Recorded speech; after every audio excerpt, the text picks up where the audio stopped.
anomaly of a season that the City players get. Huh? Can I show you this quickly? Go on. In fact, yeah, man. Hey, we want to hear this.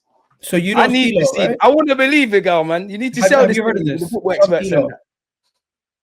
that. Have you heard of this? Club Elo. So they have Nah. Arsenal as the top club in Europe for like currently future-wise based on But projection. 2022, 23, I saw stats about we had the most valuable players as well, bro. And what's No. But this is the first time in the club's history we have been valued as the best club in Europe based on projected future.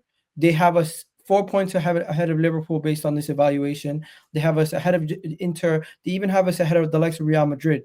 They're looking at the age of the club players. They're looking at the profile of those players, scope to grow, and just what we're missing and what needs to be addressed also. Where Liverpool, they're looking at that. Look at how far Man City have fallen because of PSG's recent rebuild. They have them even ahead of them. They have PSG ahead of Man City. So and this is where the confidence comes from about. This is where the confidence comes from. Some of you guys are gonna say you don't rate this. Leave the IT geeks to themselves. But when people say Arsenal are set up well, it's not a banter thing. There's actual evidence behind it and statistical data to show that now if that ends up to meaning something, it's really on us as a club. It's really on the board and showing the ambition. It's really on the players with getting the results. But call it whatever you want to call it, Netflix FC, whatever it is. The reality is, man. I have to look at next season. I can't look at this season anymore. The season's pretty much done. We're not going to do nothing in the Champions League if Saka and Martinelli and all these guys are injured. And even then, it's a myth going up against Real Madrid or Atletico Madrid. We have to see what we can do in that situation. But right now, I still have belief in this project and in this team because I see quality pieces left, right, and center.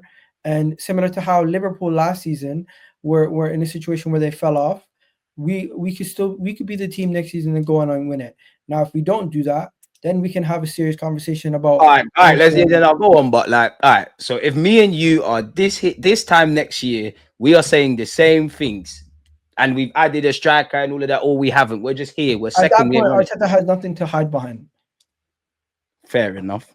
Because this whole time I've been asking Arteta to go and sign a forward or two. And if they don't go and sign 2 forwards this upcoming summer, he should quit because we're not gonna win anything. He ain't quitting. Unless it's Isak by himself. A year, bro. Unless we go and sign Isak and no other forward, that's the only person who I think could raise our levels by himself.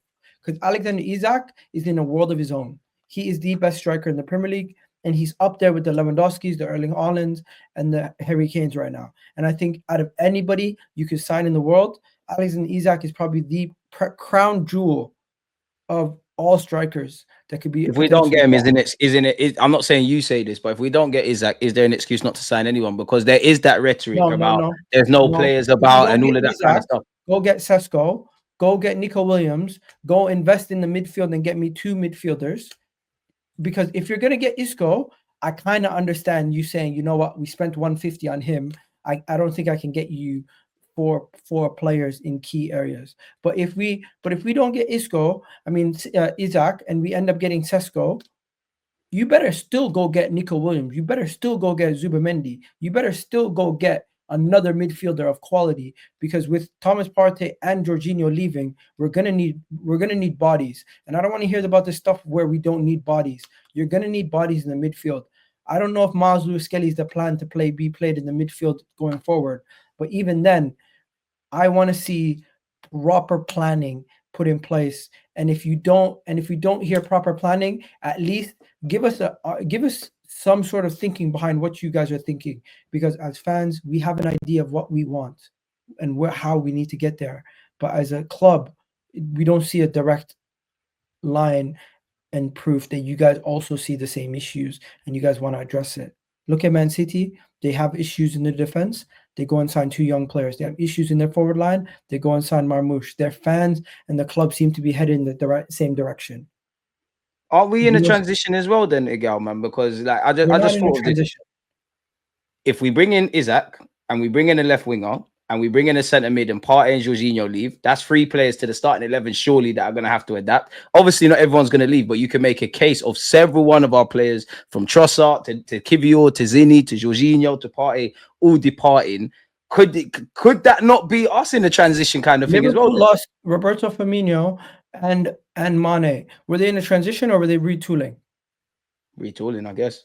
Yeah, so we're retooling. It's not a transition. We're still in our phase. And you know something? If Oh, Arteta come gets on, sacked man. Allow tomorrow, me with the face thing, man, please. no, because bro, people need to hear this. If Arteta gets sacked tomorrow, the phase still continues. It doesn't end with Arteta. The phase is to get you to silverware. The phase is to get you to a stage where you go and win things. If the manager is sacked tomorrow, we are not phase 1 with the new manager. It's not phase 1 with Arne Slot. It's continuing from what Klopp did. So Arteta, the reason why people are saying phase 1, phase 2 is because he ripped it all down and started from scratch. That's what Manchester United are trying to do. That's what Chelsea is doing, ripping it up, starting from scratch. It's basically taking a house, demolishing it, and rebuilding it. Rebuilding the foundations. Yeah, and you speak about this all the time. You're not going to have a good house without having a good foundation. You're not going to have a nice upstairs balcony window without having a good roof over your head. You know what I mean? You need everything to be put in place. And right now, I think we've been looking for that luxury piece, but at the same time, we haven't had that luxury piece to get us over the line. It's impressive, in my opinion, for Arteta to be in 3 league titles with Erling Haaland and friggin' Mo Salah in the other team, with us having basically set pieces and Saka and Havertz as our best goal scorers. It's actually quite impressive, and I think some people don't understand. Is it impressive or is it competent? No, I think it's quite impressive. You've done in the last previous years. Is it find a too way. much of a shock for you to still be up there He got 15 when you're ahead goals of your from process Gabriel. than everyone else? He got 15 goals from Gabriel Jesus. He got 15 plus goals from Saka.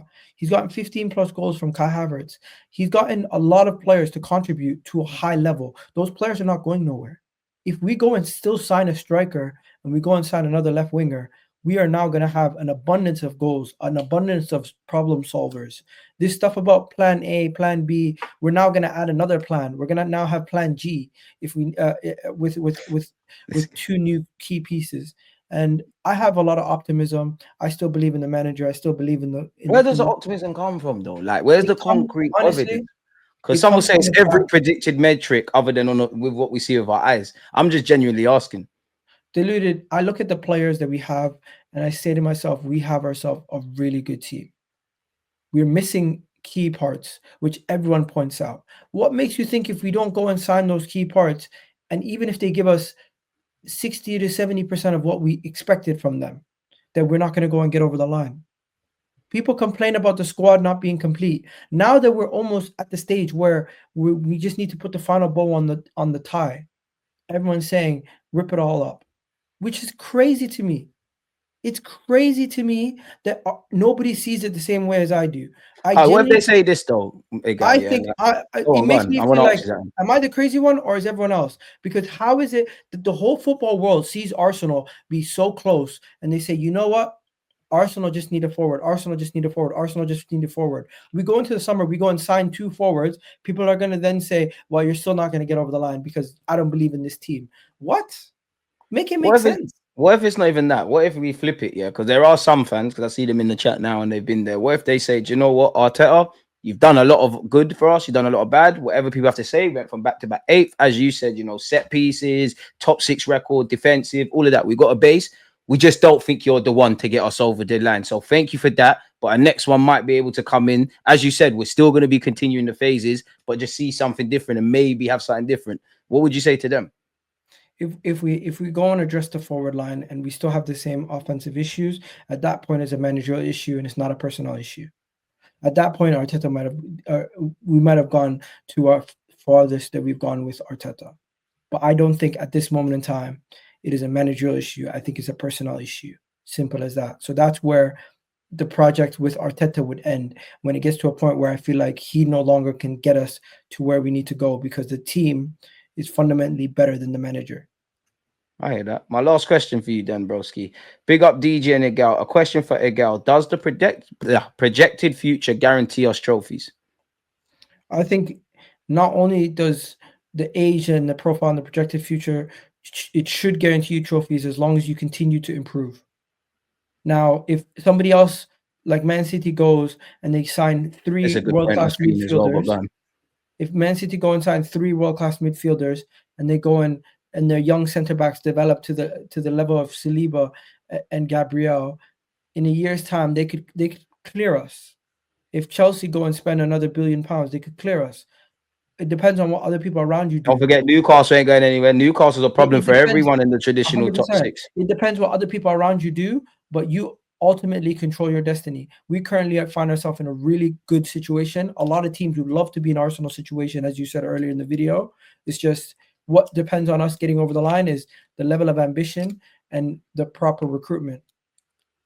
Even with the recruitment, like people have said, Arteta's finally got his. My last question for you, then, like, where do we look at it? Like, obviously, you said the finishing touches, the added pieces, but many people will criticize these players, say they're not good enough, say this, that, the other, say they're good but not quite great. Question mark the depth.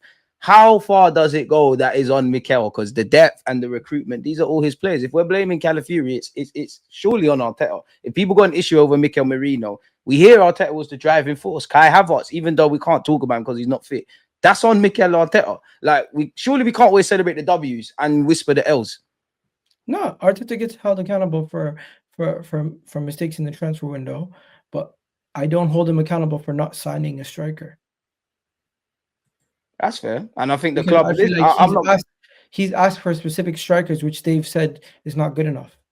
Or I the need to or the see. I need to finances. see us get Haaland and Isak combined, because the If way he the got Ollie striker, Watkins we're for looking for the most 60 million, magical striker based on what we hear.